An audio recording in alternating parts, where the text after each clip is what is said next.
9:17 here. Let's say hello to Mount Clemens as we start this conversation about what is in the water in Michigan. The state is starting to test rivers and streams for microplastics. These are tiny plastic particles, and they come from the breakdown of larger plastic products like water bottles, plastic bags, and so much more.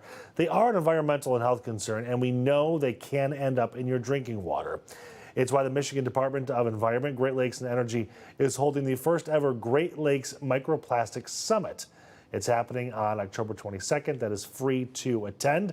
So let's talk more about what the state is finding. We're joined now by Ed Kastelnik. He is an environmental quality analyst with EGLE.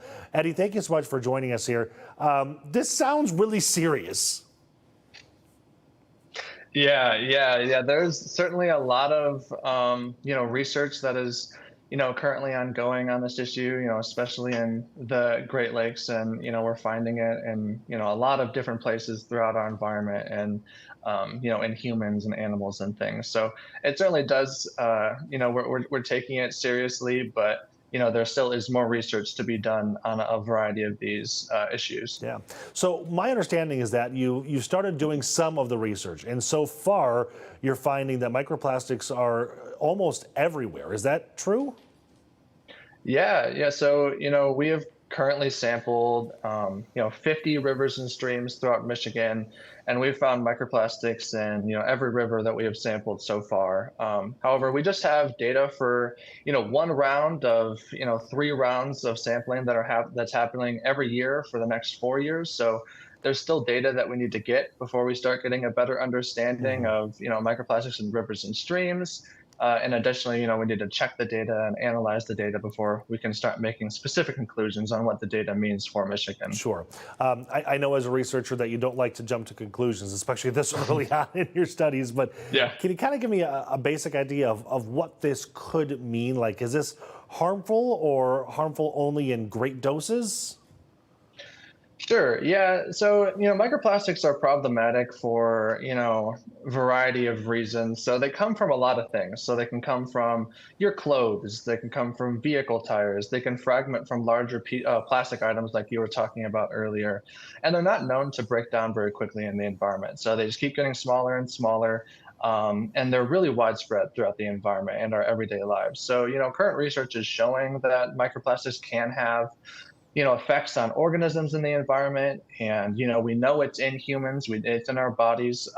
But, more research needs to be done on, how that exactly affects our health. But, some research has shown that, in organisms, it can cause, cellular damage, and, they can mistake the plastic particles for food. So that can become a nutritional issue too. So there are various things like that we're starting to understand. But yeah, we need to get a little more information on, human health impacts. So it sounds like there's really nothing that can be done in terms of preventing them because they're everywhere, as you say. But I am surprised to hear that they could be in our drinking water, because I thought that was a heavily filtered process. But are they just that small where they can kind of get through everything? Sure. Yeah, there are microplastics that get really, really small, and then there's a thing called nanoplastics as well, that get even smaller than microplastics, that they can get through certain filtration processes, and eventually end up in drinking water and bottled water, and things like that. So yeah, it is a very pervasive problem. Gotcha. Okay, so it seems like, and please correct me if I'm wrong here, that this is one of those things that has been around for so long that it's maybe not a new problem, but now we're just starting to understand more about it. Yeah, we're certainly starting to understand a little more about it, and a little more about the impacts it can have on health of organisms and humans and things like that.